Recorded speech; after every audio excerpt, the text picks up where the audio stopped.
আসসালামু আলাইকুম সম্মানিত প্রিয় ভিউয়ার্স, আশা করি সকলে ভালো আছেন। আমরা যারা ধান চাষাবাদ করে থাকি, ধানের এই সময়তে বিশেষ করে মাজরা পোকার আক্রমণে পাশ কাটিয়ে গোড়া কেটে দেয়, যার কারণে ক্ষতির মুখে আমাদের ফসল। এই অবস্থায় পোকা দমনের জন্য অবশ্যই আপনাকে কীটনাশক স্প্রে ব্যবহার করতে হবে এবং সঠিক নিয়মে সঠিক পদ্ধতিতে।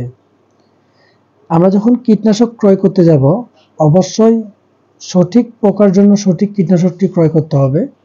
শুরুতে আমরা কীটনাশক কেনার সময় অবশ্যই কিছু বিষয় জানা থাকা দরকার, যেমন কীটনাশকের ডেট মেয়াদ আছে কিনা এবং কোম্পানি অনুমোদিত কিনা এবং সঠিক পোকার জন্য সঠিক কীটনাশকটি কিনছি কিনা, এই দিকটা অবশ্যই অবলম্বন করে কীটনাশকটি ক্রয় করবেন। এরপরে স্প্রে প্রয়োগের ক্ষেত্রে অবশ্যই আপনাকে শুষ্ক আবহাওয়ায় স্প্রেটা প্রয়োগ করতে হবে, যাতে করে পোকাটাকে দমন করা সম্ভব। এতে অনেক কার্যকারিতা হবে এবং আপনার যে কষ্টটা সফল হবে।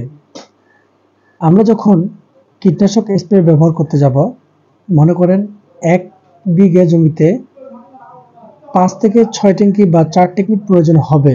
সেক্ষেত্রে অবশ্যই একটি পাত্রে 4 থেকে 5 গ্লাস সুন্দর করে পানি দিয়ে সুন্দর করে মিক্স করে কীটনাশকটি স্প্রে প্রয়োগ করতে হবে। এরপরে অবশ্যই আমরা যখন ট্যাঙ্কিতে কীটনাশক ঢালতে যাব, অবশ্যই সুন্দরভাবে মিক্স করে এরপরে আমরা প্রয়োগ করব। অবশ্যই সকালবেলা অথবা বিকালবেলা বেছে নিতে হবে। স্প্রে করার সময় অবশ্যই বাতাসের বিপরীত দিকে স্প্রে ব্যবহার করতে হবে এবং সেই সাথে স্প্রে ব্যবহার করবার সময় অবশ্যই মাস্ক ব্যবহার করতে হবে। স্প্রে করার পরে কোনো গরু, ছাগল, গৃহপালিত পশু পাখি দূরে রাখতে হবে, তা না হলে অনেক ব্যাঘাত ঘটতে পারে, যার কারণে প্রাকৃতিক সৌন্দর্য একটা নষ্ট হয়ে যাবে। আমরা মূলত এই বিলে যখন আমরা স্প্রে প্রয়োগ করে থাকি, বিশেষ করে এই সময়টাই বৈশাখ যখন পড়ে, বৈশাখের আগে, এখানে সবাই মিলে কিন্তু একসাথেই স্প্রে প্রয়োগ করে থাকে, যার কারণে কিন্তু পোকার আক্রমণ অনেকটা কম হয়ে থাকে। আর অন্যান্য বারের চেয়ে এবারে অনেক পোকার আক্রমণ অনেকটাই কম, মাশাআল্লাহ। আমরা কিন্তু প্রতিনিয়তই স্প্রে প্রয়োগ করে থাকি। যদি শীষ যাদের বেরিয়ে আসছে, যাদের ফুল ঝরে ফুল হয়ে গেছে, অবশ্যই তারা বর্তমানে স্প্রে দেওয়ার কোনো প্রয়োজন নেই। তবে ফুল ঝরার পরে আপনাকে স্প্রে ব্যবহার করতে হবে, সেটা হচ্ছে সিকোনাজল গ্রুপ অথবা প্রোপিজেনাল গ্রুপের কীটনাশক স্প্রে ব্যবহার করতে হবে। সেই সাথে ল্যামডা অথবা সায়োলেথিন, যে কোনো একটা সাইফারমেথিন ব্যবহার করতে হবে, যাতে করে স্পর্শনাশক যে পোকাগুলো আছে এটা যেন দমন হয়ে যায়। এবং আমরা যে প্রপিকোনাজল অথবা সিকোনাজল যে ব্যবহার করব, সেটা যেন আমাদের ধানটাকে পাতান না করতে পারে, সেই সাথে দাগ না করতে পারে, তার জন্য ব্যবহার করতে হবে সেটাকে। যেহেতু বোরো ধান, বর্তমানে বৃষ্টির মৌসুম চলতেছে, আপনি চাইলে সিলিকন আঠা ব্যবহার করতে পারেন সুপার স্প্রেডার, এর সাথে মিক্স করে দিলে আঠালো অবস্থায় অল্প সময়ের মধ্যে লেগে যাবে। পরবর্তীতে বৃষ্টির পানি আসলে সেটাকে সম্পূর্ণ ধুয়ে যাবে না, যার কারণে সিলিকন আঠা ব্যবহার করতে হবে সুপার স্প্রেডার। ট্যাঙ্কি প্রতি হাফ মিলি অথবা 1টা করে দিলেই যথেষ্ট। অনেক কার্যকারিতা আছে, যে কোনো কোম্পানির ব্যবহার করতে পারবেন। বলে দিচ্ছি, সিলিকন আঠা সুপার স্প্রেডার ব্যবহার করবেন, ইনশাল্লাহ কার্যকারিতা হবে।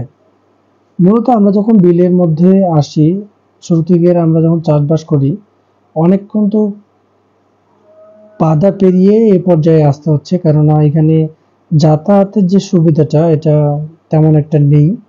যেহেতু রাস্তার সাইডে ধারে অনেকটা সুবিধা আছে, কিন্তু বিলের শেষ প্রান্তে আসে কিন্তু আমাদের ব্যাঘাতে পড়তে হচ্ছে। এমন তো অবস্থায় ধানগুলো আমরা আসলে নিয়ে যাইতে পারি কিনা এটা বলা যাবে না। তো এমন তো অবস্থায় অনেক বৃষ্টির মৌসুম পানি আসে কিন্তু ধানগুলো ডুবিয়ে দেয়, যার কারণে আমরা প্রতিনিয়ত চিন্তিত বলা যায়। আর এমন এমন সময় আছে যে অনেক খরা ধরে, সেক্ষেত্রে কোনো পানি আসে না, যার কারণে আরো বিপাকে। তো এমন অবস্থায় এই বিলে আমরা যে নিচু জমিগুলোতে চাষবাস করি, অনেকেই অনেক বাধা পেরিয়ে কিন্তু আমাদেরকে এখান থেকে ফসলটাকে নিয়ে যাওয়ার প্রস্তুতি আমরা করে থাকি। বিলে যখন মাছ ধরার উল্লাস চলে আরো প্রাকৃতিক অনেকটা সৌন্দর্য লাগে, যার কারণে এই বিলে বারবার করে আমার আসা। বিলে অনেক সৌন্দর্য আছে, প্রাকৃতিক সবুজে ঘেরা যখন 4-5টা হয়ে থাকে, এমনটা মনে হয় যে আমি কোনো সবুজে ঘেরা কোনো এক পরিবেশে এসেছি। আসলে পরিবেশটা অনেক সুন্দর। ঠিক আরো মাঝখানে যখন আমি যাব, সেখানে আমাদের পুকুর আছে, সেই পুকুরে আরো অনেক সৌন্দর্য সেখানটাই। পুকুর পাড়ে যেহেতু গাছপালা আছে, অনেক সৌন্দর্য, যেহেতু আমি একটা গাছ লাগাইছি, সেই গাছটাকে নিয়মিত আমি কিন্তু যত্ন নিয়ে আসতেছি। নিয়ে কিন্তু গাছটা অনেক বড় হয়েছে। 3 বছর আগে রোপণ করছিলাম, চারা রোপণ করছিলাম, এ পর্যায়ে অনেকটা বড় হয়ে গেছে। কালকে আবার সেই গাছটাকে আমি খুঁটি দিয়ে রাখছি যাতে করে বাতাসে হালে না পড়ে। এর আগে কিন্তু আমার বাতাসে হালে পড়ছিল। এই যে দেখুন, আমার পুকুরের সাথে কিন্তু আমি এই গাছটা রোপণ করছি প্রায় 3 বছর আগে। মাশাআল্লাহ, এখন অনেকটাই বড় হয়ে গেছে। আর এই যে আমাদের যে বিশেষ করে যে নিচু ধানগুলো রয়েছে, এই নিচু ধানগুলো খুব রিস্কে আমাদেরকে এখানে রোপণ করতে হয়েছে। এমন তো অবস্থায় যদি বেগের পানি অতিরিক্ত আসে, কিন্তু এই ধানগুলো বিশেষ করে ডুবে যায়।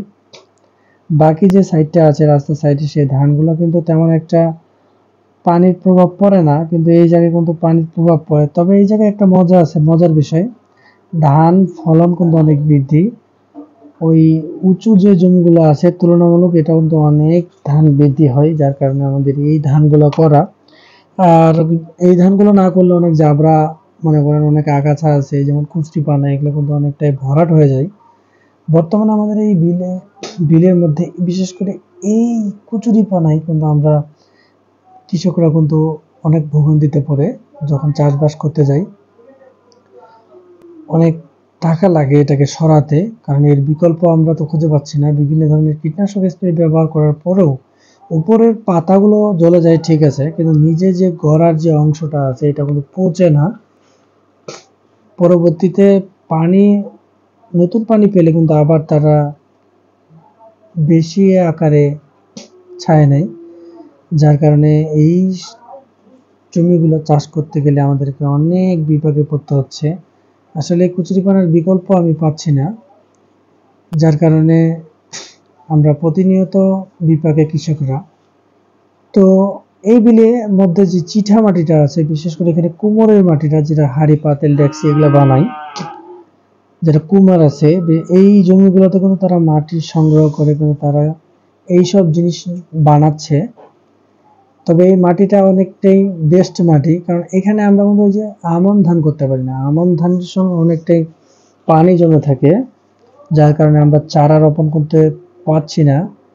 আমরা যখন কার্তিক মাসের শেষের দিকে আমরা যখন ধান রোপণ করতে যাব, তখন কিন্তু তেমন জাবরায় ভর্তি হয়ে যায়, যার কারণে আমরা এখানে আমন ধান চাষাবাদ করতে পারি না। শুধু একটা ধান হয়, সেটা বোরো ধান।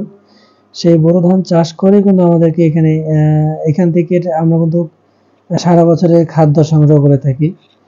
কিন্তু 2-1 বছর আগে কিন্তু তেমন একটা সংগ্রহ করতে পারিনি পানির কারণে।